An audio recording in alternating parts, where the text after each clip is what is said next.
Сәлем достар, менің каналыма қош келдіңіздер. Видеоны көрместен бұрын каналыма тіркеліп, қоңыраушаның суретін баса кетуді ұмытпаңыздар. Каналымның дамуына өз үлестеріңізді қоса кетулеріңізді сұраймын.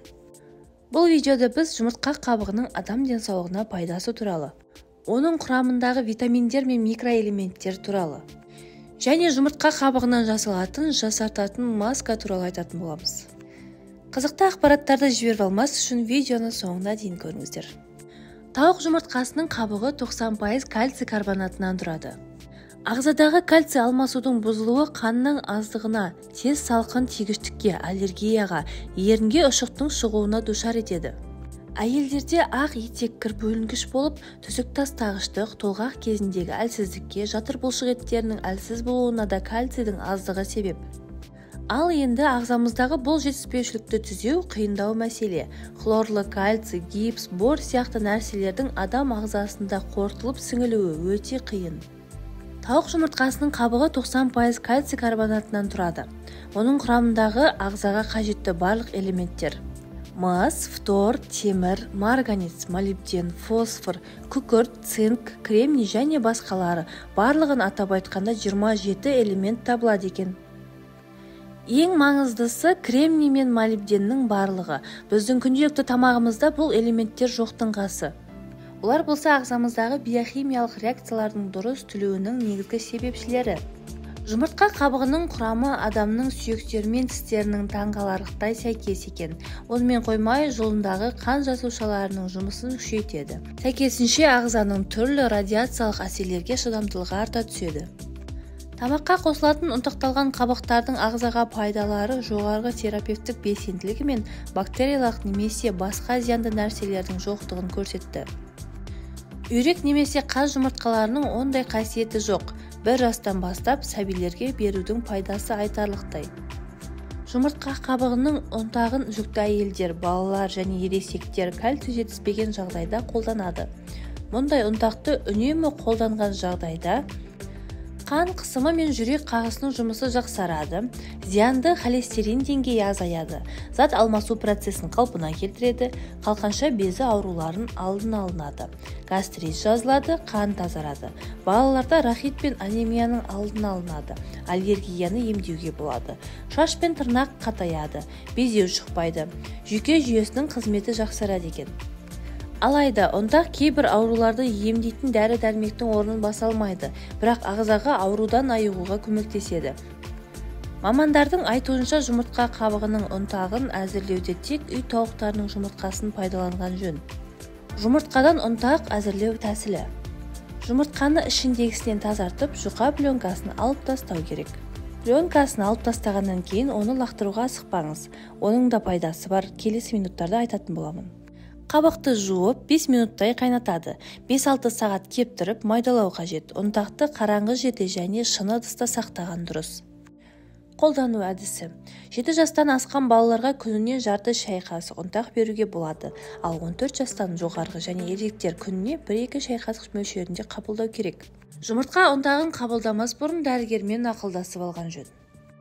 Әрбір әйел 30 жастан кейін өзіне күтім жасауды бастамаса, жас ерекшелігіне қарай теріде босап салбырай бастайды. Алғашқы әжім іздерінің де көрінісін беруі 30 жастан асқаннан кейін байқалады екен. Бұл кезде бет терісіндегі эластикалық коллагенді жоғалта бастайды. Сондықтан мейлінше жастық қалпыңызды сақтап қалу үшін жұмыртқа қабығынан да орасан зор көмегі бар екен. Ендеше ас үйде жиі пайдаланатын азықтың бірі жұмыртқа екендігі белгілі болса, оның қабығына дейін пайдаға асыруға кірісейік. Қоқысқа тастамаңыз. Салатқа немесе қамыр илегенде кейде тамаққа жұмыртқаның қосқаннан кейін қабығын қоқыс шелегіне тастамай кәдеге жарата біліңіз. Онымен бет терісі үшін керемет маска жасауды бастайық. Ол үшін жұмыртқаны тазалап жуып алыңыз. Егер де сенімсіз болсаңыз, бүкіл микробтардан тазартып алу үшін сірке суымен жусаңыз да болады. Жұмыртқаны жарып ішіндегісін ыдысқа салған соң, сыртқы қабығында қалып қойған жоғынды да саусағыңызбен алып, тазартылған бет терісіне жағып қойыңыз. Қабықтың ішінде сиқырлы қабықша болады. Жұмыртқа қабығының ішкі бөлігінде жұмсақ шілтер секілді жұқа қабықша болады. Сол қабықшаны еппен абайлап, қатты қабықтан ажыратып алыңыз. Бұл пленка көз айналасындағы әжімдерге қарсы тұра алатын керемет құрал. Оны екіге бөліп, көз айналасында әжімдер көп шоғырланған аймаққа жапсырып қойыңыз. 10-15 минуттай ұстаңыз. Пленканы жапсырған кезде мимикаға жол беруге болмайды. Күлмеңіз, көз айналасына жапсырған пленка түсіп қалмас үшін ол маңайда қозғалмаған дұрыс, сөйлеуге болмайды. Ендігі кезек сыртқы қабығында. Қатты қабықты тазалап жуып, ұсақтап, құрғақтау үшін майлықтың үстіне қойып қойыңыз. Әбден кепкенін күтіңіз. Ол үшін 2-3 күн күтсеңіз тіпті жақсы. Кепкен қабықты алып ұнтақтаймыз. Блендермен немесе дәкені 2-3 қабат етіп, қабықты орап алған соң сыртынан балғамен ұрып ұнтақтаңыз. Кәдімгі ұн секілді болып түйіршік қалмайтындай ұнтақтағаныңыз жөн. Себебі масканы бетіңізге жағу кезінде қатты қабықтың бетіңізді жырып, теріңізге зақым келтіріп алмас үшін майдалаған дұрыс. Содан кейін бетіңіздегі ақ уызды жуып тастайсыз. Бетіңіз құрғағанша маска дайындап алатын уақыт бар. Ол үшін бір ас қасық кез келген айранға немесе йогуртқа бір шай қасық ұнтақталған жұмыртқаның қабығын салып араластырып алыңыз. Соның бетіңізге масканы щеткамен жағып шығыңыз. Қолмен жағуға болмайды және уқалаудың, массаждың қажеті жоқ. Жай ғана масканы жағып шығыңыз да 15 минуттай масканың кепкенін күтіңіз. Кепкенін байқау үшін саусағыңызбен бетіңізді ұстап көріңіз. Содан соң бірден жуып тастамай, беттегі масканы қолмен сырып алып тастаймыз. Артынан қалған қалдықтарын жылы сумен жуып тастайсыз. Егер бетіңіздің терісі майлы болса, ештеңе жағудың қажеті жоқ. Ал құрғақ тері болса, маскадан соң міндетті түрде нәрлендіргіш кремді жағып қойыңыз. Бетіңіз сергіп, жаңарып қалғанын байқайсыз. Бұл масканы құрғақ тері үшін аптасына 2 рет, тіпті 3 рет жасауға болады. Майлы тері үшін аптасына 1 рет осы масканы жасап тұрсаңыз жеткілікті.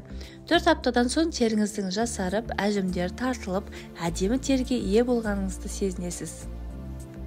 Қолдағы бармен ас үйде жиі қолданылатын, бірақ біз көбінесе қажетсіз деп санайтын жұмыртқаның қабығымен-ақ керемет нәтижеге жетуге болады. Жасап көріңіз, өзіңізде таңғаласыз. Видео ұнаған болса, лайк басып, комментарий жаза кетуді ұмытпаңыздар. Келесі видеомның тақырыбы қандай болғанын қалайсыздар? Комментарийде бөлісе кетіңіздер.